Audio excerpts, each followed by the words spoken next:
All right. Why don't we get started? Maybe I'll post this up on Piazza. I thought it was kind of fun. Not everybody in the world is a true believer in ER diagrams, including my mom. So take your lessons as you get them.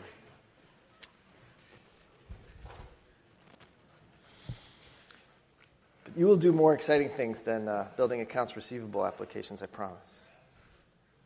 Okay. We are ready to start on a new topic, which is great because I've kind of had it with functional dependencies. I don't know about you guys, but I think 3 lectures was plenty. So if you remember our block diagram of the database, we kind of started from the bottom with the disk layouts and the buffer management, the access methods, query processing algorithms, and then we kind of came from the top with SQL.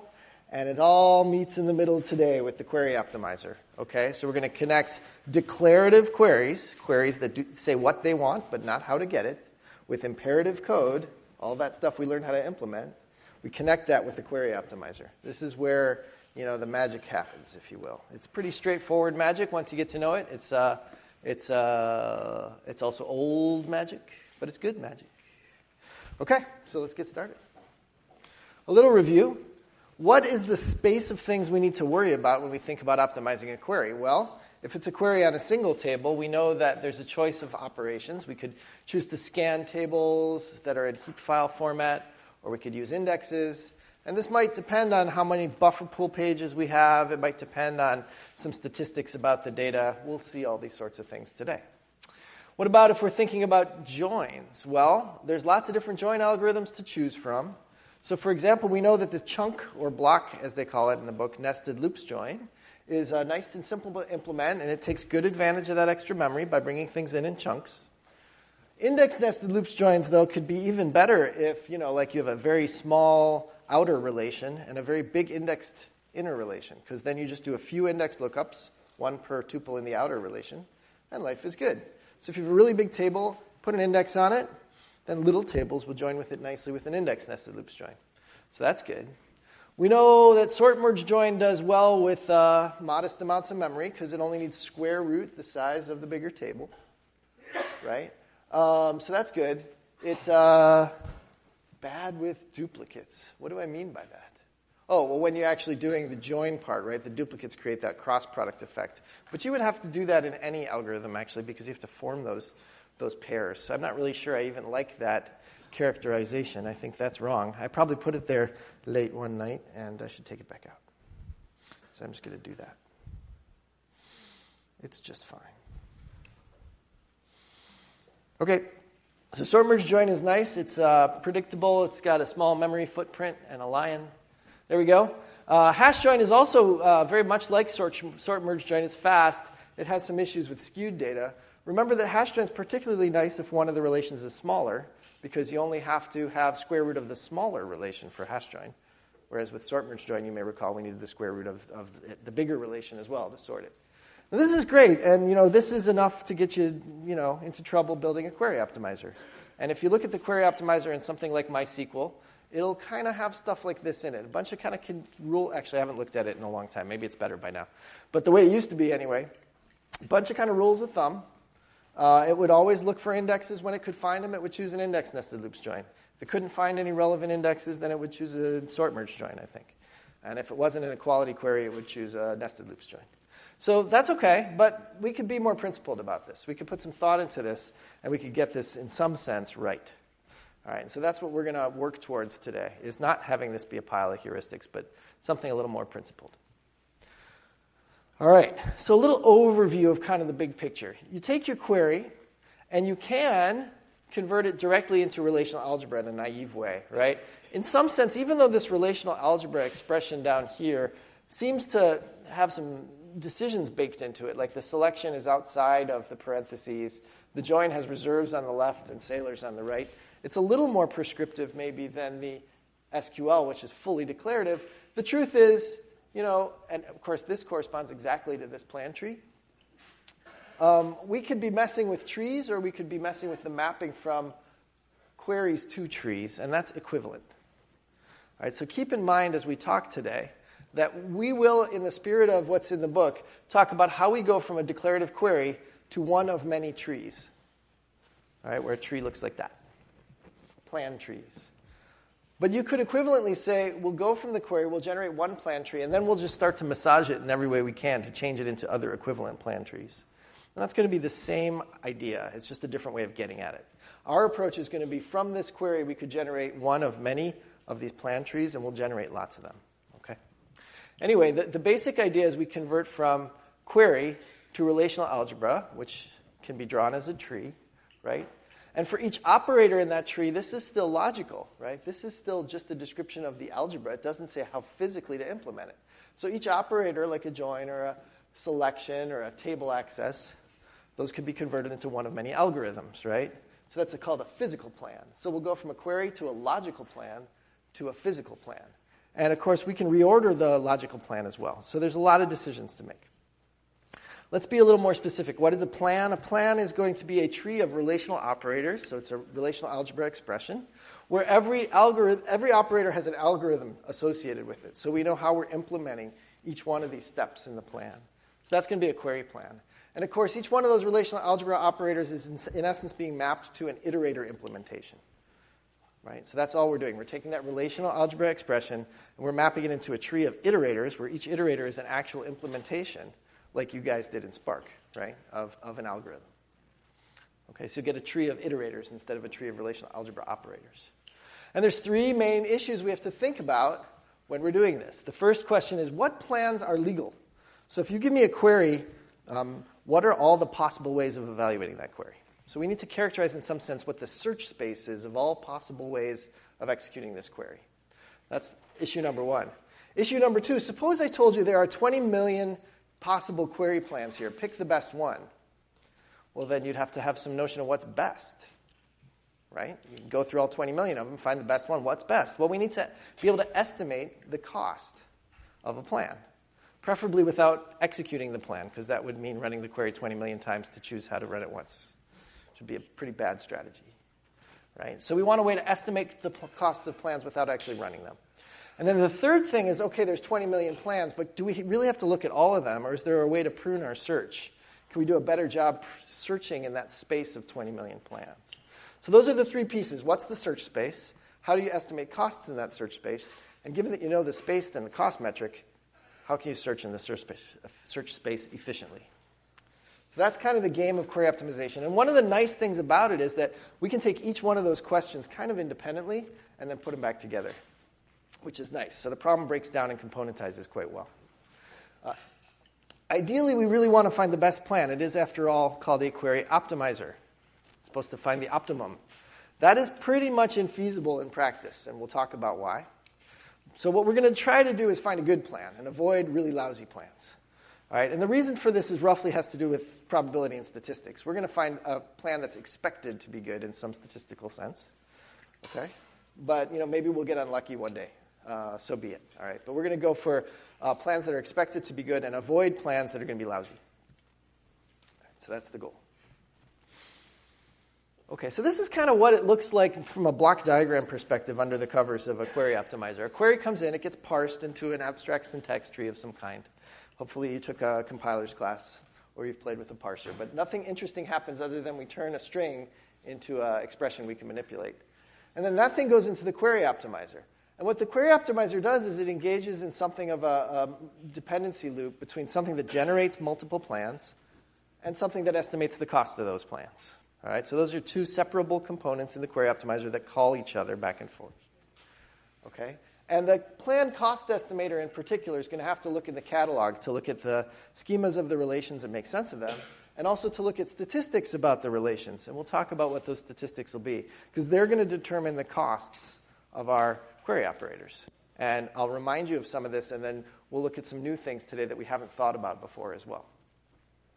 Usually, actually, before you get into this whole thing, so this is the traditional query optimizer, but actually there's usually an additional step after the query parser, which takes queries and syntactically rewrites them in ways that are guaranteed to make life easier for the optimizer. And the most standard rewrite is to turn a subquery into a join. So you wrote something that says where exists, and then you had a subquery. And we talked about if you do that implicitly, you get kind of a nested loops effect, right? Because the outer query is for each tuple of the outer query, where exists, and then you run a subquery, right? So if you can convince the query optimizer this is just a join, then the query optimizer can apply its usual join optimization problems and doesn't have to think about multiple nested queries. So we'll try to flatten all our queries in this rewriting step so that the query optimizer is going to deal with just select from, where, group by having, with no nested queries. So we're not going to talk much about nested queries today on the theory that if we possibly can, we're going to unnest then flatten them. All right, I won't actually talk about query flattening at all in this class because it's very fussy. It was also my first job after college, and I don't like to look back at it. So there. And I wrote it down, too, so you can read about it. All right. So let's go through some examples of query optimization to get a flavor. We did a bit of this in the past. We're going to do it a little more in detail today to kind of get you really thinking like a query optimizer, which takes some practice. Okay, so here's our schema, sailors and reserves, once again. It's boring to keep using the same schema, but it also allows us to maybe remember what we're talking about. And so the key statistics here, I won't read them all through, but remember, and we'll come back to this, there's 1,000 pages of reserves, and there's 100 boats. Okay? So there's 100,000 reservations, 100 tuples per page, 1,000 pages for 100 boats. All right, each tuple is 50 bytes long, blah, blah, blah. There's 500 pages of sailors over 10 different ratings. So there's 20,000 sailors at 10 different ratings, right? And we have 5 pages in our buffer pool, which we'll need to cost out our algorithms. So let's look at a motivating example. This is an initial query plan. This is going to be our first cut. All right, we're going to take sailors join reserves using a page-oriented nested loop string, chunk nested loop string, but just one page of the outer, and then you scan the inner. So the chunk size is 1 page. All right, and what are we going to do here? We're going to read in sailors, so that's a cost of 500 IOs, right? Because if you remember correctly, the sailors relation had 500 pages in it. And for each page of sailors, we're going to scan reserves. Because page-oriented nested loop string. So it's 500 times 1,000. That's the cost. Now, this is not the worst plan you could come up with. It's just a bad one. All right, it's not the worst. All right, but there's a lot of things we could do that's better. Maybe we could do the selections before we do the join, so that fewer tuples are fed into that join algorithm, and the join could do less work. We didn't take advantage of any indexes, right? So there's a bunch of things we could do to make this better. So let's look at some of them. Let's evaluate how we could make this better. Here's an alternative plan where the selections are going to get pushed down. We're still not going to use indexes, but what we're going to do is we're going to take these selections. This is the same thing you saw on the previous slide. We're going to push those selections below the join. Okay? And in this case, rating greater than 5, rating is from the sailors table. So we're going to apply it to the sailors table, and when it says on the fly, what that means is as we scan the sailors table, when we see a tuple, for each tuple, we'll look at this rating, and we'll decide if it's greater than 5 or not. If it's less than 5, we'll throw the tuple away. All right, so we pay no I/O cost for that selection because it just happens as we're scanning the sailors table. That's what I mean by on the fly. So from an I/O perspective, the selection is free. But now the join is going to do a lot less joining. All right? How much less joining? Well, rating greater than 5. What would be a good way to estimate how much stuff that throws away? Oh, that's a really fancy way to do it, yes. So one way you could do it is you could take a sample of these sailors and you could try to figure out the distribution of sailors and estimate what percentage of them are greater than 5. But suppose I tell you that we don't have time for that and we want to do something just kind of wet finger. Yeah. Great. Let's assume ratings are evenly distributed. Ratings go from 1 to 10. Like half-ish of the sailors have rating greater than 5, which seems wrong, right? Because it's harder to get a high rating, but let's ignore that for the time being, okay? So we'll assume that half the sailors get through this selection. Wet finger technique, all right? And is that good enough? Sometimes. All right, for now, let's do it because I don't want to spend a lot of time talking about estimation just yet of these predicates. So if we do that, then we're going to take half as many passes on reserves. So it's going to be 500 plus 250 times 1,000, right? So it's going to be 250,000, 500 IOs. We saved a factor of 2 because we did a factor of 2 fewer passes of reserves, right? Now, maybe it wasn't a factor of 2. Maybe it was a factor of 1.8 or something. Let's not worry about it too much. Okay, so that's that plan. Maybe we should push the other selection down. It's a selection on boats. We could push it down below the join to filter out tuples of reserves, right? So let's do that. And we'll do it on the fly as well. So as we scan in a page of sailors, And as we're scanning the reserves table, we're going to throw out any boats unless they equal 100. Right, as we take that pass of the boats table. So grab a page of sailors, scan reserves. We're throwing out reserves tuples as we go. How much IO do we save? Well, you're probably thinking boat ID equals 100, there's 100 boats, something, something, something, right? All right, but you got to think about the algorithm too. So what changes in the algorithm by filtering early on the on the inner loop of a nested loops join? For each page of the outer relation, we scan the inner relation, throwing away tuples as we go. And then we get another page of the outer, we scan the inner relation again, throwing away tuples as we go. Right? It doesn't change any IOs, actually, to filter that boat ID equals 100 the way we're describing it, because we're still going to scan reserves all the way through for every page of sailors. Yes, we're going to throw the reserves away, and that will, the reserves away, and that will save us some in-memory computation maybe to do the joins. But it won't save us any IO because we're going to take a full pass of reserves for every page of sailors. So that didn't save us anything. All right, so sometimes this is a little counterintuitive. Does that make sense to everybody? Just has to do with, keep track of what these algorithms are up to with their IOs. Okay, so let's stick with the one we had before. What did we change? Oh, we flipped the order around, right? Now, we got reserves as the outer loop and sailors as the inner loop. Okay, let's see. We got to remember how big these two things were. Reserves. Where are we? We are currently on. Got to stay organized. We're on slide 11. All right. Reserves is 1,000 pages. Sailors is 500 pages. Okay. So now we're going to say 1,000 plus 1,000 times 500, right? Does that sound right? Oh no, because we're filtering on boat ID equals 100. Which is 1/100th of the boats if we make the same uniform distribution assumption we made before. So 1/100th of 1,000 pages is how many pages? 10. So it's 10 passes of the sailors table, which is 5,000 pages big, right? So it's 1,000 plus 10 times 5,000 equals 6,000. That's awesome, all right? That was a big savings. So pushing down the selection on the right-hand side made no difference, but switching the join around and then pushing this nice highly selective predicate, only boat ID equals 100 down the left-hand side. That was a big win. Okay, let's keep going with this for a little bit longer. This is our current winning plan. Now let's do something we didn't do last time. We could have done it before, but we didn't. We're going to push the selection down, but we're also going to cache the result, which probably we should have done in the first place. So we'll scan reserves. The first time we take a pass of sailors, we're going to take out those guys with ratings greater than 5 and write it to a temporary file called T2.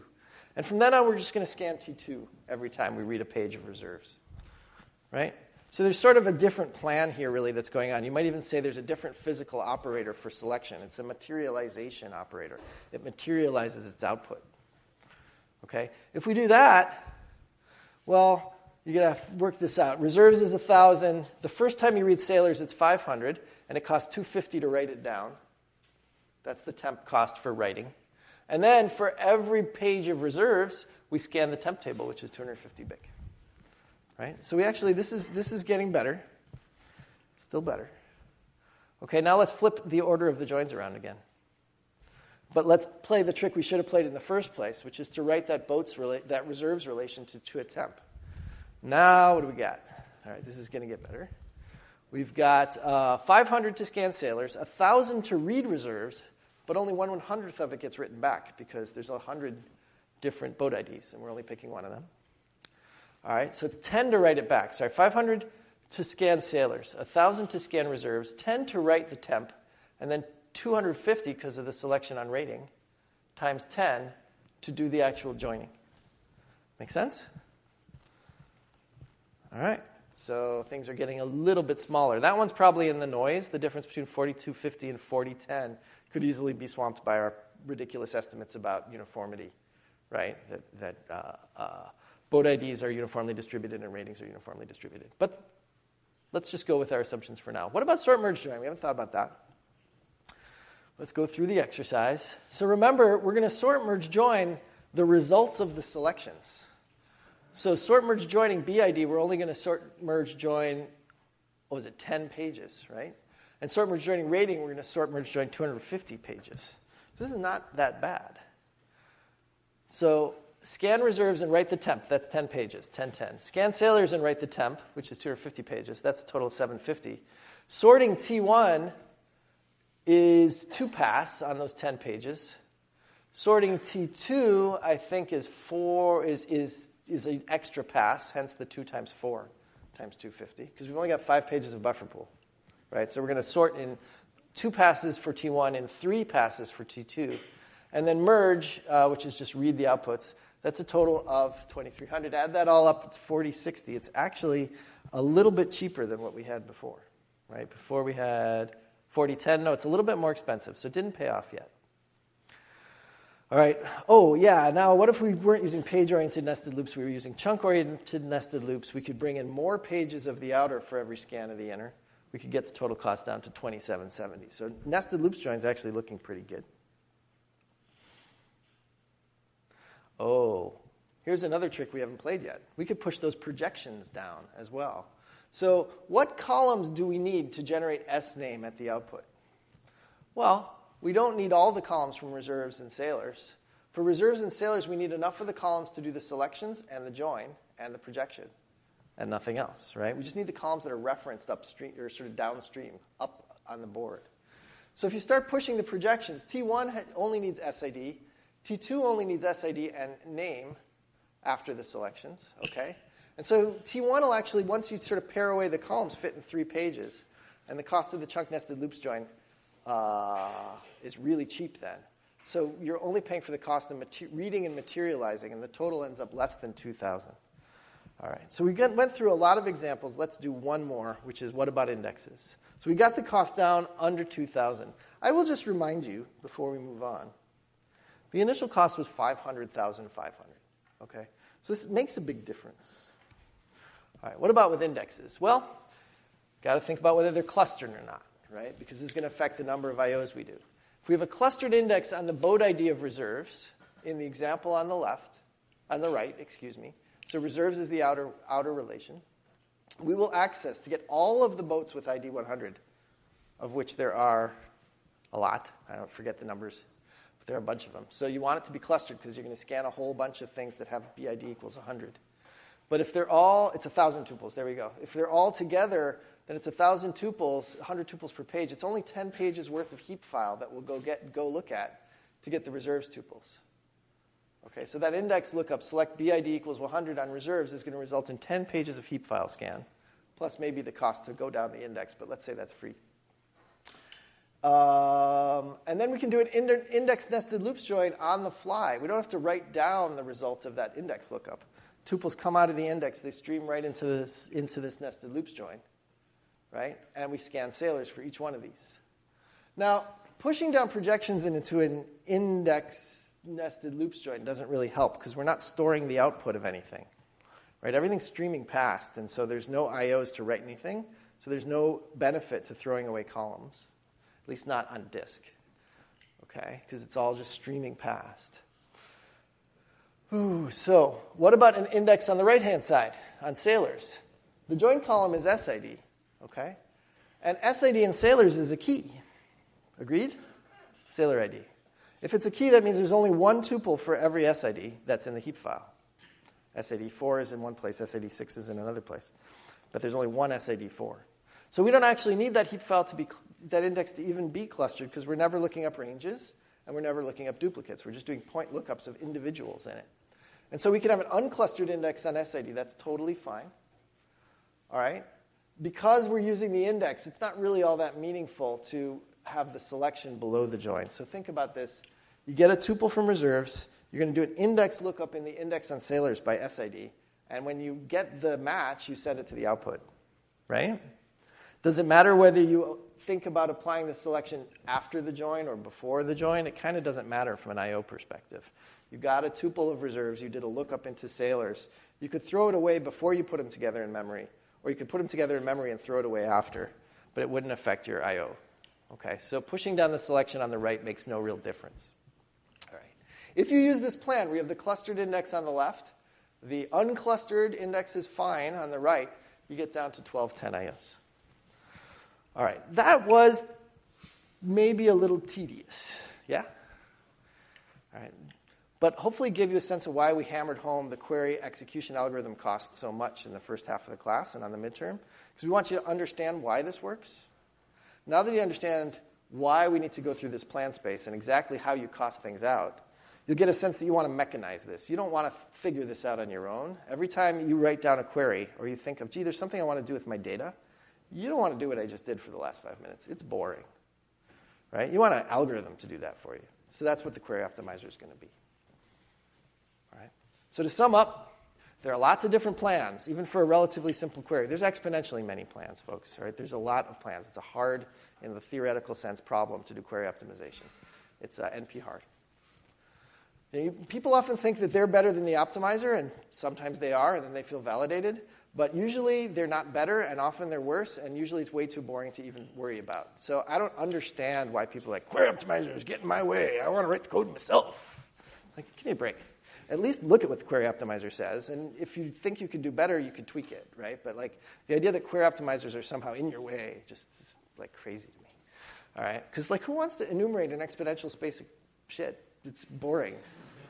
All right. But MapReduce is like all about that. It's like, I want to write low-level code because it's great, because I'm a hacker. Maybe. And sometimes you do. Like if you're optimizing the same query, it's going to run every day. So I'll give you a really good example. Web search. All right. The basic lookup query at Google, when you type in a search key and it goes off and it goes to 100,000 machines and it gets you back the answer, that's one query plan pretty much. They have optimized the crap out of that query plan, I assure you. And somebody thought about it, and it's been refined by engineers over time. And as they add features to the ranking algorithm and stuff, the query plan changes. That's one where it's worth investing in doing it yourself. Like you don't want to give that one to the Oracle Query Optimizer and hope for the best. Okay? But most of the time, most settings, you're not going to want to do query optimization by hand. All right? Machines are very good at enumerating options. All right? It's all good. Now, having said all that, we will see very soon that these optimizers are making some pretty absurdly simple assumptions. We saw one already, which is oftentimes they make uniformity assumptions about the distribution of values. Oh, there's 10 ratings. That means 1/10 of the sailors have one rating and 1/10 have another. That's just not true, right? Super duper awesome sailor has fewer sailors in it than like beginning sailor. It's just that's the way the world is. So the statistics of it are places where we're going to maybe compromise, and it could lead these optimizers to do dumb things. Okay. So I gave you the good, I gave you the bad. What do we need to implement? We talked about this before, but let's write it down.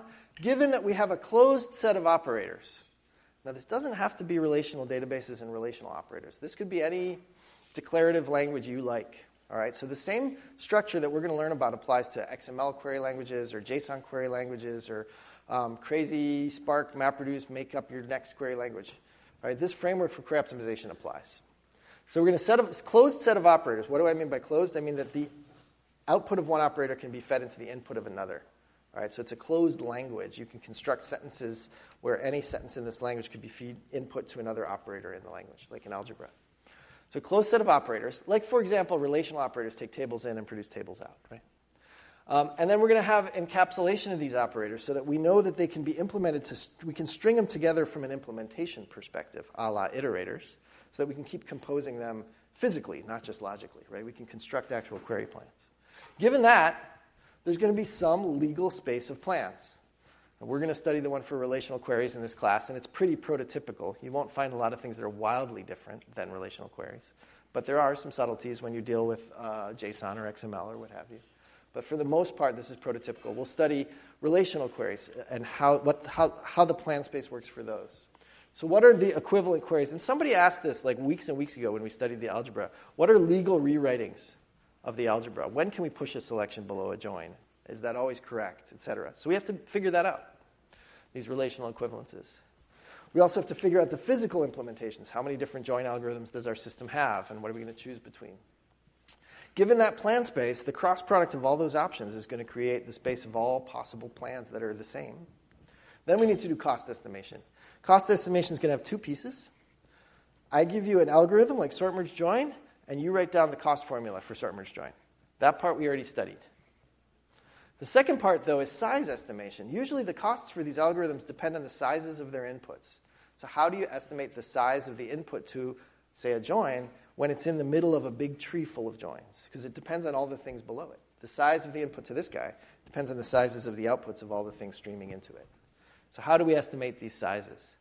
And that'll be based, again, on some cost formulas and some, on that size estimation will be based on basic information about the base tables, which is in the catalogs, and then estimation procedures, which are statistical estimation procedures. In database optimization, it's called selectivity estimation. Okay? The book wants to call it reduction factors. It's the only place I've ever seen anyone use that phrase is in our textbook, but we'll use it in the slides so we're consistent. Most people call it selectivity. All right, so we'll have to figure out how to do this selectivity estimation. And then finally, given the plan space and a cost estimation, we'll need a search algorithm to sift through the plan space somewhat efficiently and find the lowest cost option. All right. What I will tell you is that the plan space is exponential for relational queries, and the problem is NP hard. So the best search algorithm we'll find is still going to be exponential, but we can shave off some pretty significant factors from that by doing it intelligently. Okay, so we'll want a decent search algorithm. Okay, we're going to focus on the SystemR or Selinger optimizer. So this is kind of the Bible of query optimization. It was written by this lady, Patricia Selinger, who's still around. She's still at IBM leading projects. And everybody always references this paper. It's like the grandmommy of relational query optimization. So she's an awesome lady if you ever get to meet her. She's still around. Here are the highlights of the SystemR optimizer. SystemR, by the way, historical note, was IBM's research relational database. It was the first relational database that IBM got serious about. A lot of very influential computer science papers written on that project. They invented the transaction, which we're going to spend a lot of time learning about. They invented the query optimizer. They invented SQL. Okay, so this is a very influential project. Many of the leaders of the SystemR project were Berkeley alums, notably Jim Gray, the father of the transaction and the winner of the Turing Award, was Berkeley's first computer science PhD student. So SystemR is a very Berkeley project. But the competitor to SystemR was a Berkeley project here at Berkeley called Ingress. So you may have heard of something called Postgres. Postgres was post-Ingress. Ingress was the first research system built at Berkeley for relational databases, and that was also very influential. They invented things like views, and what else was in Ingress? They had a different query optimizer, which is somewhat forgotten, but actually pretty interesting nowadays. And they had some other important innovations in Ingress as well. They had a language called Quell. Both SystemR and Ingress led to companies. SystemR led originally to a company called Oracle because Larry Ellison read all the tech reports from IBM and just copied them and built a system. And the interesting thing was IBM, you have to imagine IBM at that time was kind of like Google is to the internet today. They just were like unstoppably huge. Every computer of note in the world was built by IBM. Most of the software that ran on those computers was built by IBM. It was just like this enormous thing. But they moved kind of slow. So Larry Ellison bet on Unix and mini computers, which at that time were considered kind of a toy. And he built Oracle with the idea that that market would be where he'd start and that market would grow. And he was completely 100% right. So the mainframe became less important, and Oracle's market became more important. Ingress tried to do the same thing, but just got their pants beat by Ellison. That guy's just a monster. So to hear the guys from Berkeley at the time talk about it, Ellison lied, cheated, and stole his way to success. But when I hear about it, I hear like, well, we got out-marketed and outsold. The Oracle guys were very aggressive, let's say. Anyway, SystemR very influential on both of those, both the IBM products and the Oracle products, and every relational database basically implements a SystemR optimizer. Okay, a little history. So it's an exponential algorithm, and it's an NP-hard problem, and so it only really works up to like a dozen joins, actually, which is a pretty small number, even for an exponential algorithm. 2 to the 12th doesn't sound that big, but there's a lot of constant factors going on. So usually you can only do this. Like if your from clause has 100 tables in it, you, first of all, are crazy. And you probably auto-generated your query from some other software. And second of all, your system will resort to heuristics if you give it a query like that. So this only works up to a decent size, like a dozen joins. All right, so this plan space is going to be really big. At minimum, let's prune it in this exponential space. A lot of plans share common subtrees. And if you have two plans and they have the same subtree, and that subtree was already a bad deal, then there's no reason to look at both of those plans. You should be able to figure out, by looking at that subtree in one case, that anything built out of this subtree is going to suck. Okay, and so let's not even consider plans that have this subtree. So we're going to do pruning of that sort using dynamic programming. All right, how many of you learned dynamic programming somewhere? Great, okay. This is a classic dynamic programming algorithm. And then we're going to have some heuristics as well, which we'll talk about, like left deep plans and Cartesian products being avoided. We'll talk about that in a minute. The cost estimation in the Selinger paper was really simple. It was about as simple as we were just describing. Uniformity assumptions and independence assumptions all over the place. Okay, but it actually worked pretty good in practice because the cost, think about the dynamic range of costs we saw for that simple query we looked at. It was like 500,000 IOs versus 2,000 IOs. Like you could be kind of wrong in there and still avoid doing 500,000 IOs. Right? You could get it down into the 4 figures. Right? So a little bit of wrongness isn't even so bad here because the dynamic range of the errors, the bad choices, are so bad relative to the respectable choices. Optimizing amongst the respectable choices for the best is almost not worth it. Okay. They did actually, even in System R in the 1970s, they considered both I/O and CPU costs at some course grade level. Obviously, things have improved a lot since then, and we'll learn a bit about what's improved in selectivity estimation. So the search algorithm we're going to use is a dynamic programming algorithm. All right, but first let's look at the plan space. So we're going to break the query into query blocks. I talked about this before. If you have a nested query, like this one up in the upper right, we're going to optimize it one query block at a time. So one select clause at a time, inside to out. So first we'll optimize the inner select block, and when that's done and compiled into a query plan, it's input to the outer optimization. Okay? So it's only one block at a time. If your nested block is uncorrelated, remember that has no references to the outer query blocks, then you can compute it once and store its result and cache the result. So we'll do that. All right, we'll be smart about that. If it's correlated, it's basically like a function call. So if you have an outer query block, let me draw a picture. All right, select from where, so let's say from T, comma, dot, dot, dot, where, blah, select from where, let's say, T2, blah, blah, blah, where, T1 dot something equals T2 dot something, right? So there's this correlation variable to the outer, where T dot something. Correlation variable, right? This thing is referencing the outer block. This is essentially like saying we're going to run this query, but we're going to pass in the value of T dot C as a function call. So it's like we're making a function call to this query where this is a variable v, and this query is like a function of v, and v comes from the current tuple of T. Make sense? So this whole query block is treated like a function call. The variable v, which fills in T dot C, comes from out here and is filled in one tuple at a time by scanning through the tuples of T. Okay, so that's how we're going to evaluate these correlated blocks. Sometimes, as I said, you could decorrelate and flatten, and we won't talk about this in this class. For each query block, now, this is kind of the core of the Selinger algorithm, the plans considered are all the available access methods for the leaves. So if you have a heap file and 3 indexes on A, we're going to consider that heap file and all 3 indexes on A as ways of accessing A. Same for B, C, and D. So all the ways of accessing the relations in the from clause. And then all left deep join trees, that is, trees that have this shape. A, join B, join C, join D. All right? The right branch of every join in a left deep tree is a base table. Those are the only plans we're going to look at. We're not going to look at these so-called bushy plans. I'll show you a slide on this in a minute. Within the space of left deep join trees, we're going to consider all the join orders, so all the ways of ordering up these relations, and all the join methods, so all the join algorithms that we know. So that's the plan space that Selinger considers. And I'll talk about the motivations for why left deep trees in a minute. Here's our schema, sailors and reserves. Blah, blah, blah, blah, blah, blah, blah. All right, yeah, let's do it this way. I thought maybe we would skip through this, but no. All right, so let's translate this SQL to relational algebra, as we talked about at the beginning. So here's a somewhat more complicated query. We're joining 3 tables, sailors, reserves, and boats.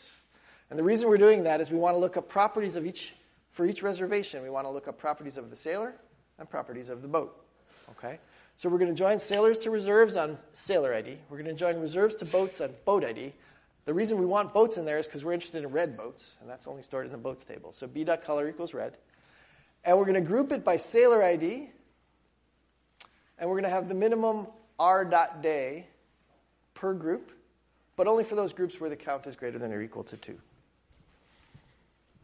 Okay? So that's our little query. It's a 3-table join.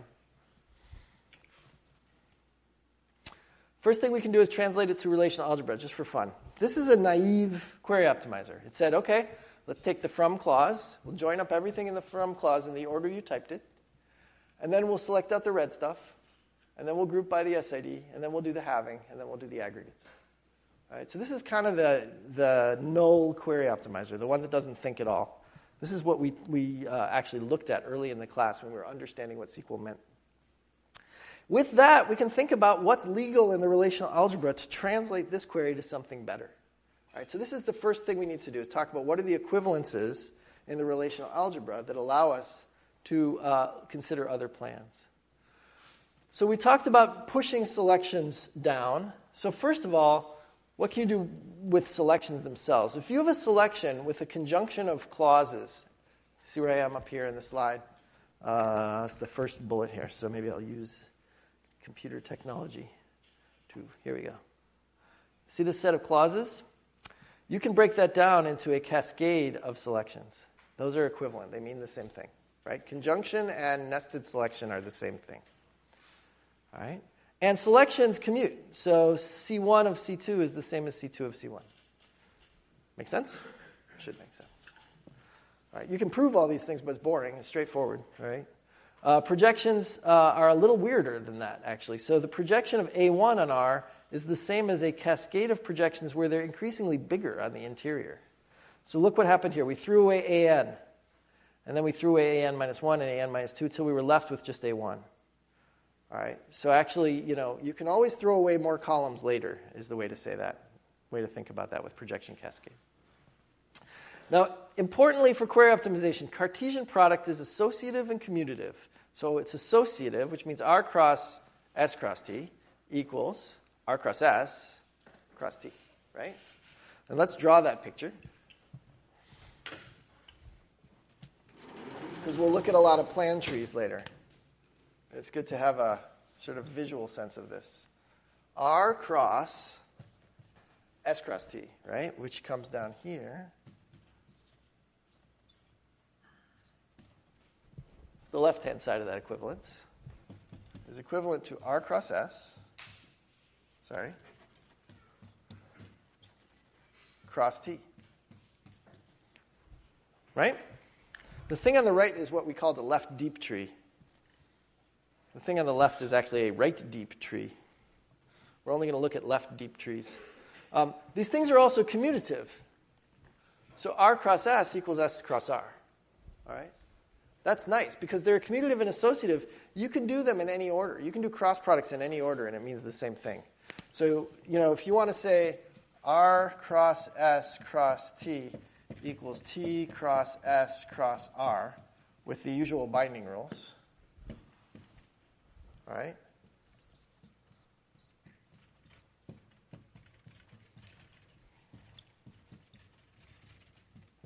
That's nice. That's fine. You can reshape these trees to get from one to the other. Okay. Now you have to be a little careful. This is all also true for joins because joins are just cross products with selections built into them. But you do have to be a little bit careful. So now let's look at this example at the bottom of the slide. We have R cross a join. Let's say it's a natural join. S join T. What that means is that S and T share at least one column in common, and we have an equality match between S and T, right, on that column. Agreed? Natural join. Okay, so because cross products is commutative and associative, this seems like it should be equivalent to R cross S cross T.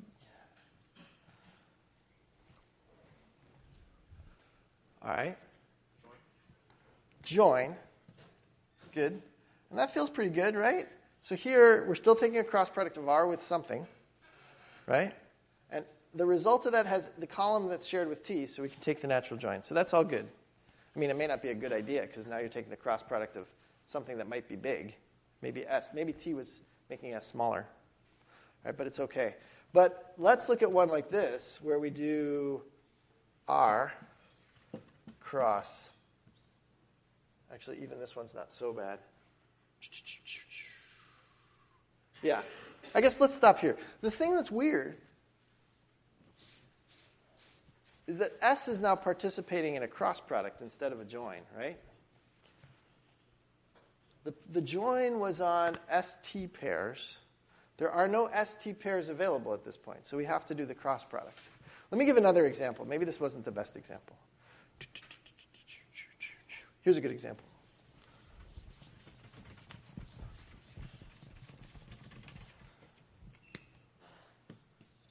R natural join S, natural join T. Good? Everybody agree? So just a perfectly reasonable query. There's overlapping columns between R and S. There's overlapping columns between S and T. Let's reorder this guy. Let's do R, T, and S. What's the operator between R and T? They don't have any columns in common, so it's got to be a cross product. And then R and S have columns in common, so we can do a join here. But this was a query that had no cross products in it. Suddenly, this query has an exponential blow-up because it has a cross product in it. Okay, this is what you want to be aware of. Really, what's happening is the selection that the join of R join S is essentially being applied as a selection here. Some selection on the R and S tuples that we're applying after we join up the ST pairs. Right? It's sort of happening too late for this pairing operation. So R is getting cross-producted with T. It's kind of a bummer. That can cost you enormously. So sometimes we might generate cross products when there's other plans that have no cross products. Okay. All right. More equivalences. You can push projection through selection. So you have something like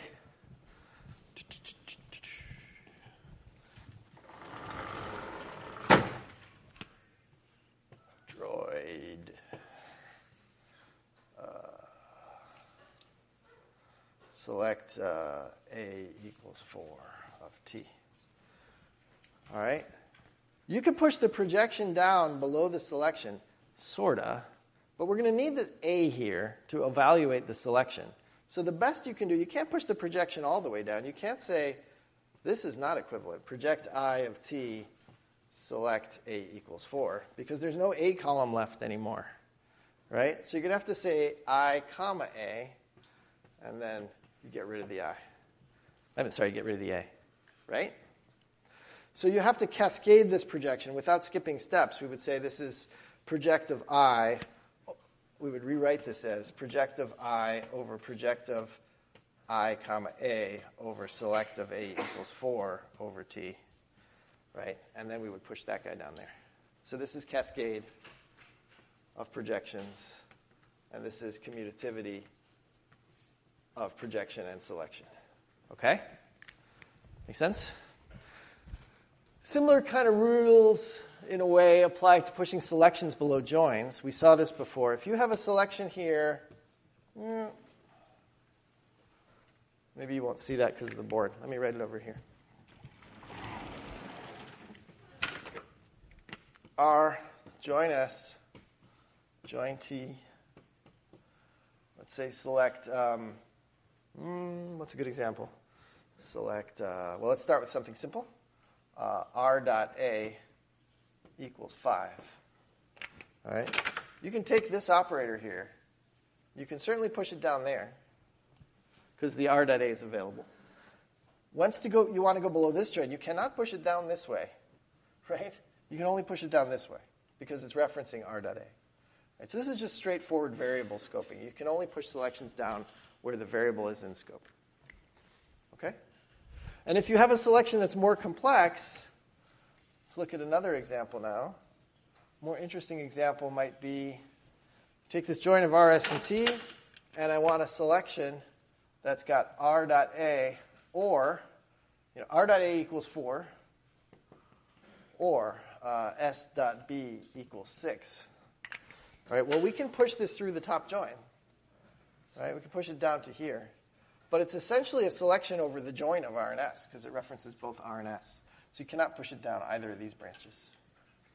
right? Because if you pushed it down here and you threw away things where r dot a equals 4, you might miss out on some pairs r comma s where s dot b did equal 6. Right? So you can't tear this thing apart and push it down both sides. Okay. But generally speaking, there's often cases where you can push selections down. The other thing to remember is that selection of a cross product is a join. So our join S, our cross product S, selection, R dot A equals S dot B is equivalent to our join A equals B S. And that allows us to use our join algorithms and not form cross products. Okay. Now, we talked about how in System R there's a heuristic called left deep trees only. Where did this heuristic come from? It's just a heuristic, which means sometimes it's wrong. Okay, so I'm about to tell you something that doesn't always work. All right, but what's the intuition for left deep trees? Well, first of all, it allows us to restrict the space of plans. Just to be clear, the thing on the left is left deep. The other two things are not left deep. So the middle one is sort of deep in a way, in the sense that one side of each join is a base table, but it's not left deep. And the right-hand one is what's called bushy. All right? So neither of these are left deep. So the cool thing about left deep plans, and the intuition was, it was 1970-something, right? They hadn't even invented hash join yet. And the System R guys invented sort of merge joining. The Berkeley people are like, oh, that's a good idea. Didn't think of that one. Right? So people started with nested loops join and kind of grew from there. It's a long time ago. When you think about things with nested loops join and indexes mostly, like your MySQL, which is mostly the way their optimizer thinks, then these kinds of plans where the inner relations are either scans or indexes, these kind of plans are the pipelining plans. Think about it this way. Tuples of A stream through this, and you do lookups in B, lookups in C, lookups in D, and then they go to the output. So if you build iterators and left deep plans, this is kind of like basically plans on A. This is basically a big query on A with lookups into B, C, and D along the way, right? And so it's got this feeling of like streaming, right? It's got a small memory footprint because each tuple of A just kind of comes through and then disappears. You never materialize that outermost relation. And if you have indexes, they fit into the plan in a very natural way. And if you don't, it's just a nested loop. So this has kind of been the idea was that streaming behavior is to be encouraged because it lowers your footprint and it improves your throughput. This was totally blown up by MapReduce, which decided after every operator that you should put everything back down on the disk for fault tolerance purposes before you pick it up again. So there's no streaming in MapReduce, and so this intuition makes no sense in sort of a MapReduce system. But it made sense in a streaming system, which essentially the initial relational databases are, and which a lot of the MapReduce-style systems are moving back towards. All right? So it's a fairly natural thing to do, these lefty plans. It encourages you to think about pipelining and streaming and not materializing when you don't need to. Yeah? So we're going to do a lecture later on in the semester on big data systems like MapReduce and Spark. The motivation for it at Google makes perfect sense. Google runs a job on 100,000 computers. Odds are in the middle of that job, one of those computers will crash. As a result, every single step you take in one of those jobs, you want to make sure you can recover from crashes of the individual nodes. Okay, so what MapReduce does is that every worker that's doing a little piece of a join or a little piece of a sort writes down their output before anyone consumes it to a shared file system. So that whatever they did, that work is somewhere in a shared file system where some other worker could pick it up and proceed. All right, so it's worth writing things down to disk. It's actually worth replicating it across the network on disk in a shared file system so that someone else can pick it up and take the work from there. The thing is, there's like 5 companies in the world that run jobs that big. And for everybody else, they got like their 10 machines, and they're doing all this writing stuff to disk in case one of them fails in the middle of the job. The job might take 5 minutes. The odds that one of 10 machines fails within those 5 minutes is super low. So you're doing all this I/O for fault tolerance that you didn't need. Right? Back in the 70s, there was one machine, one processor, and it definitely didn't fail mid-query except once in a blue moon. Right? So it's when you have a million machines running for you, yeah, you're going to have failures mid-job. And that was the motivation. And for Google, it made a ton of sense. And for the whole community that went crazy about Hadoop, it pretty much didn't make any sense. And it still doesn't make sense for more than a handful of customers, actually, or users. So Spark went a long way towards fixing that, actually, by keeping things in memory rather than writing them to disk all the time. But even Spark doesn't stream. So this is all being revisited. But people got kind of Google mania in the 2000s. Like, we'll do everything the way Google does because we also run the world's largest internet data service. No, I mean, that wasn't the reasoning. The reasoning was supposed to be they're supposed to be smart, right? But they had a different problem than most people have. They were optimizing for different things than most people should optimize for. So since you dragged me down that rat hole, I will say that just because it's being done at scale doesn't mean it's being done intelligently for other scale points. All right, let that be a lesson to you. Just because Google does big things doesn't mean they do smart things all the time. Sometimes they do smart things for big things, but they'd be dumb things for small things. And small can be pretty important, like almost every job on the planet. Okay, rant over. All right, so that's why I left deep trees. And you know what? They work out pretty good. The other thing you can study, which people have studied over the years, is, okay, what are we giving away with these other tree shapes, and when do they dominate? And the answer is, yeah, sometimes they win, and we could try to characterize when, but it's not like they win so much that this was a fatal flaw. Left deep trees usually do pretty good. All right. Let's talk about cost estimation. So this is actually an incredibly deep subject, totally unrelated to the rest of this stuff. So we don't have to think about plan spaces. All we have to think about is individual operators, input sizes, and output sizes, and input data and output data. We don't have to think about the plan space. We don't have to think about the search algorithm. It's very isolated and clean, and it's hard. This is a hard estimation problem, all right? And you can kind of, like talking about rat holes, you can definitely go down the rat hole on this one. So you can also be really silly, and you want to be somewhere in between. So it's a fine line. All right, for each plan we consider, we have to estimate the total cost of that query plan. What is the cost of the query plan? It's the sum of the costs of all the nodes in the query plan. That's all. Okay? So we have to estimate the cost of each node or each operation in the query plan. What is the cost of something like a sort merge join? Well, you guys know. It's a function of the sizes of its inputs. Right? You need to know how many tuples, how many blocks at the input, and that'll tell you how much it's going to cost to do the sort merge join. So we've discussed this in class, right?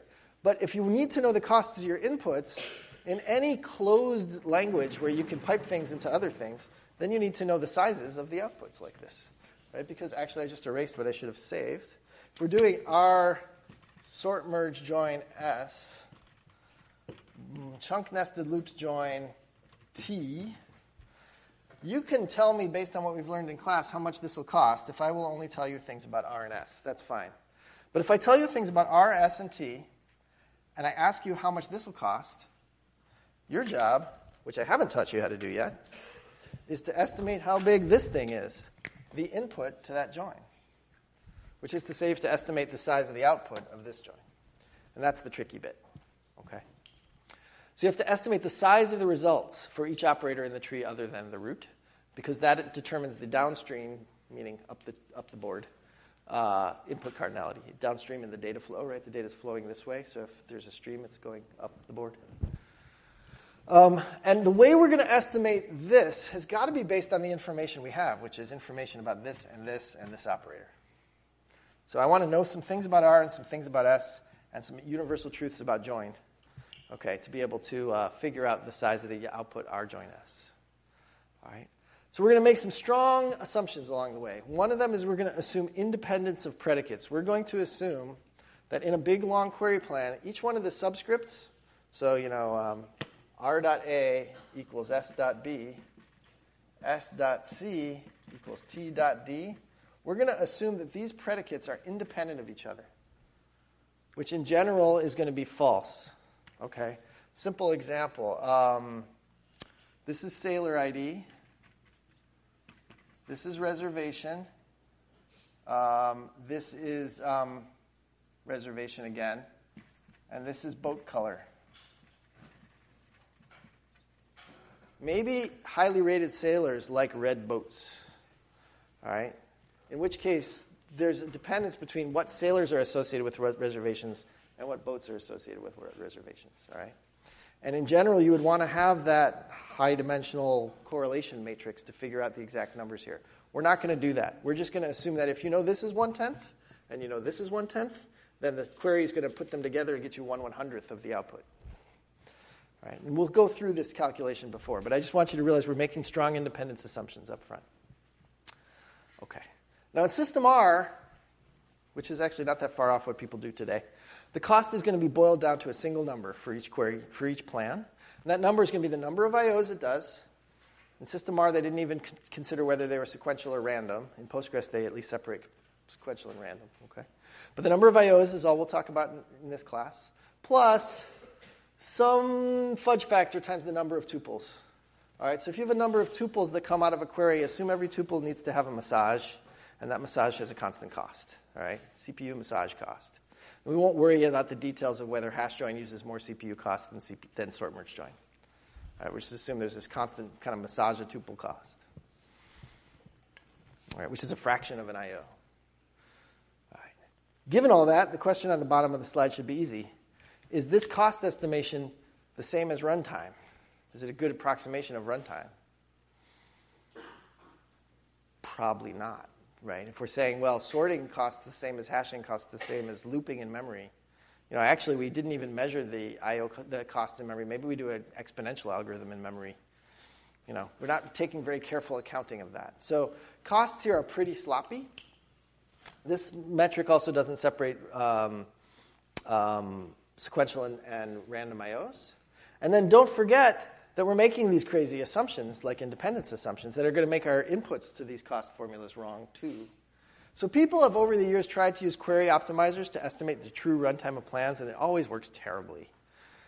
But the relative ranking of these query plans, is this plan better or this plan better, is somewhat less sensitive.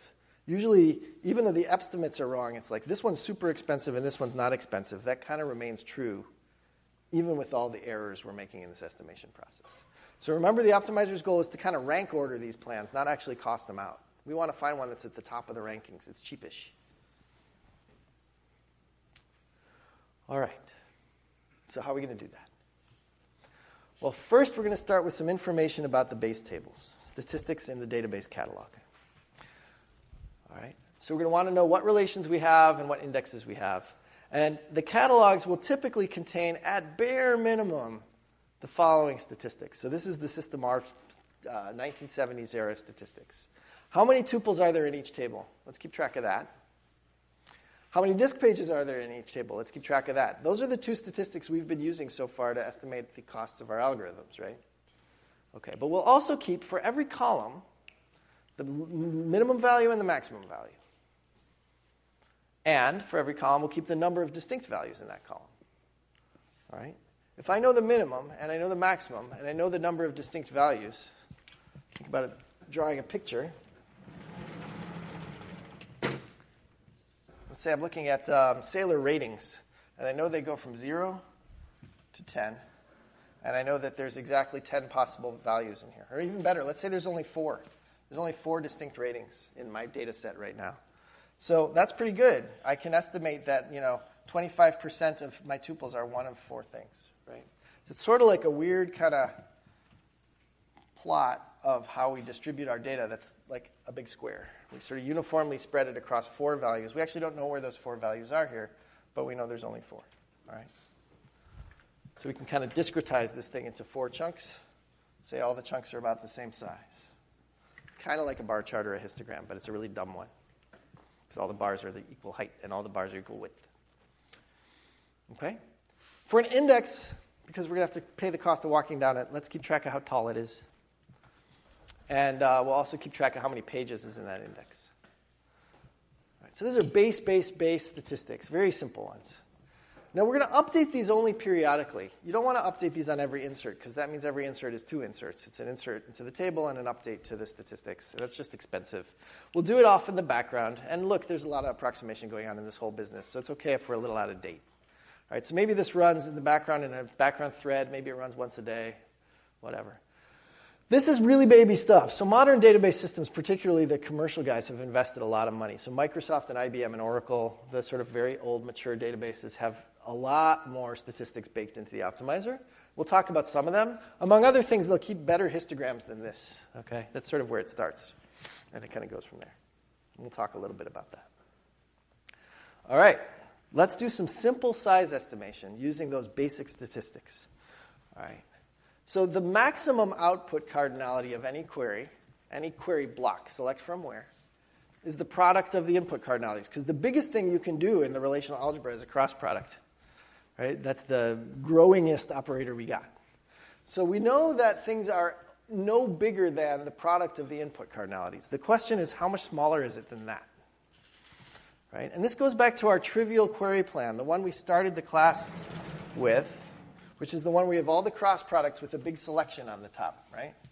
So if you have a big query on 4 tables, R, S, T, and U, think about it as R cross S, cross T, cross U,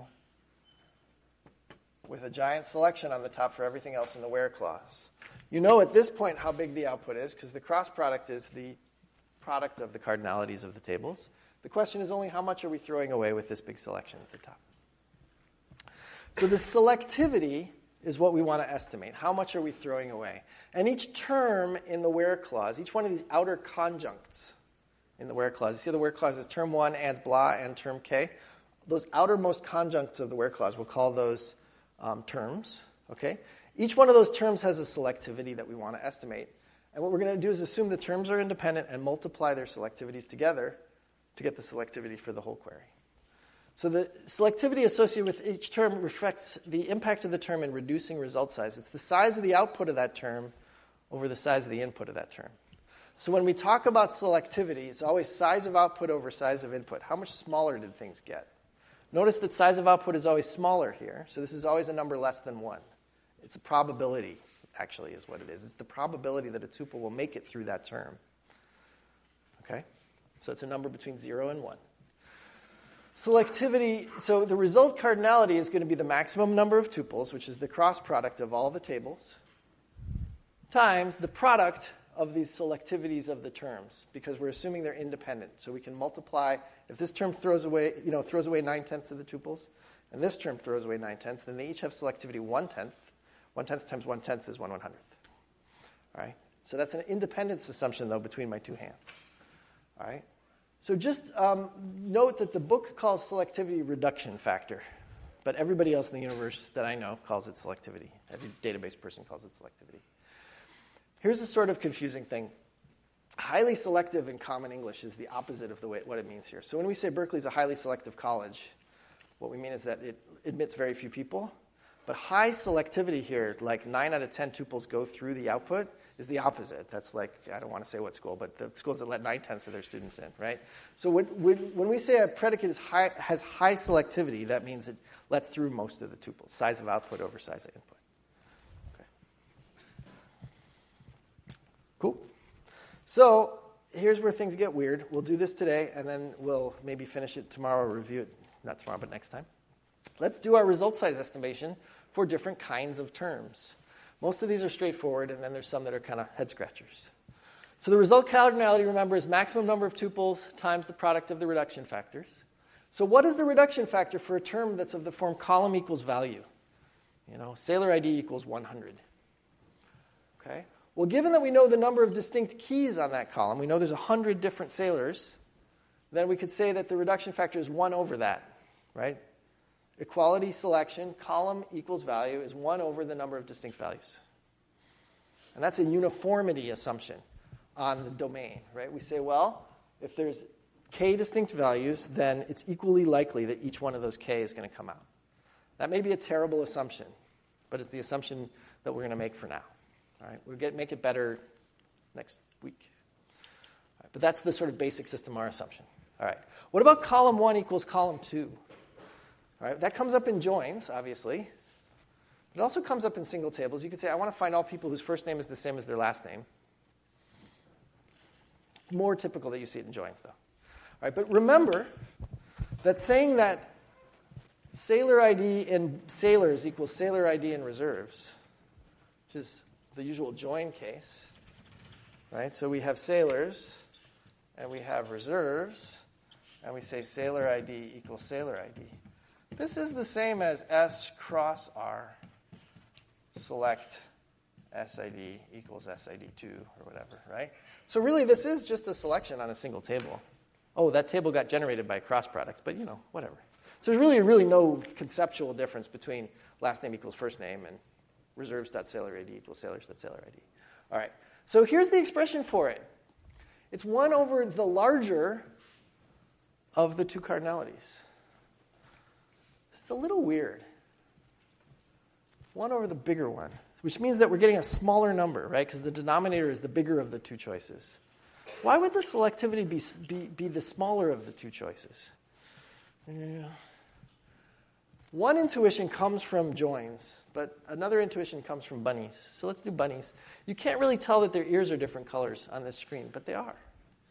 All right, so what's the probability? If we have bunnies and they could have different colored ears, what's the probability of a bunny with 2 ears of the same color? All right, let's say we have 100 bunnies, and there's 2 possible colors for the left ear, C1 and C2.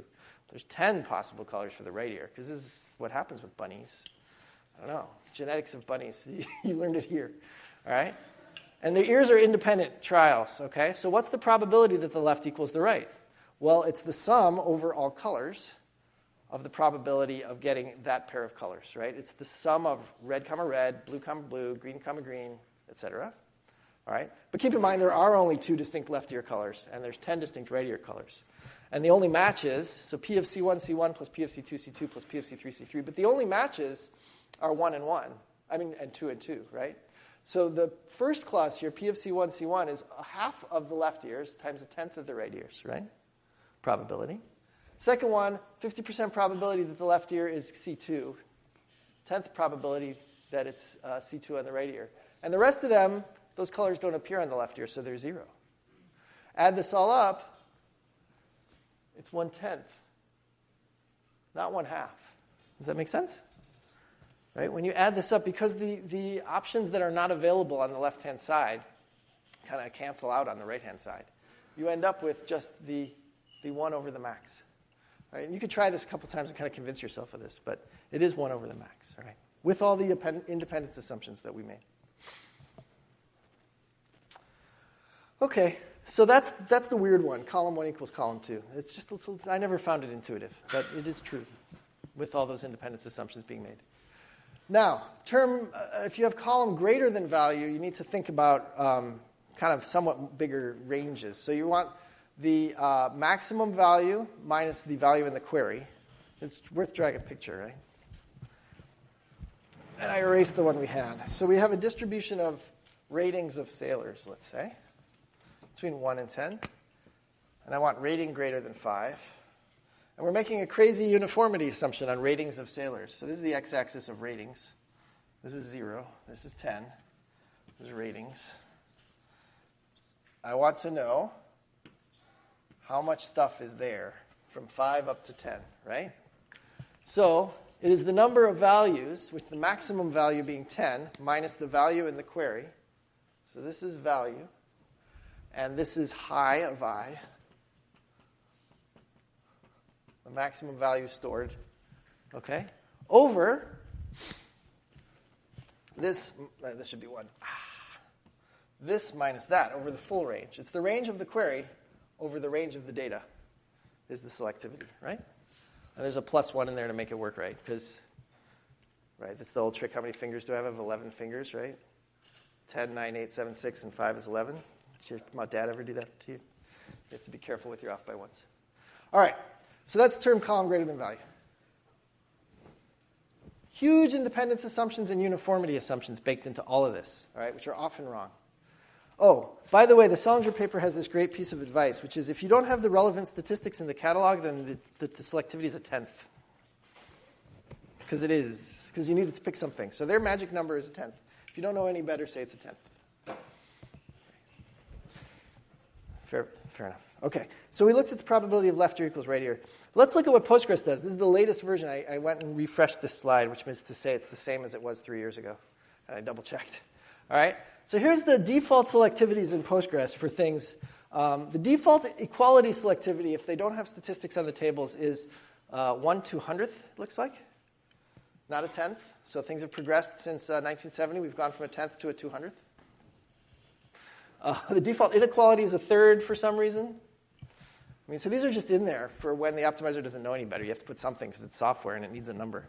Right, but my favorite default selectivity is this one, which I put in 1992, and they haven't taken out. Yes? Are the tables that store the stats? There are, I don't know if that's how they work. Are those like just recursive? So the tables that store the stats are in the catalog, and they're exactly that information that we had here. They're not. So what's better today, which will be maybe a subject of next lecture, but we do many more things than this today. But they're all refinements to this, in essence. Are they stored like as SQL tables? Yeah. Oh, yeah. I mean, we could fire up Postgres, and there's a tables table, and it has information about the tables, which includes the number of tuples and the number of blocks. And yeah, I encourage you to poke around in the system catalog. Maybe it's later in the slides. So yeah, this one was put in 1992, and I put it there, and it never changed. And we're now on v9.4, so that's bad. Okay. So what we'll pick up next time is we'll do better than uniformity assumptions. We'll start looking at histograms and capturing the distributions of these columns to get somewhat better probabilities for the outputs. Okay? Your homework, before you go, is being passed out today. It is due a week from Friday. So this is a dense amount of time. There's plenty of time to do this homework, but you cannot shilly-shally or dilly-dally. You'll have to get started pretty much right away. Okay? So the homework is still due next Friday before spring break. It is eminently doable in that amount of time. It will be that awesome function caching, joining, rest call awesomeness that we described last time. That should be out today. See you soon.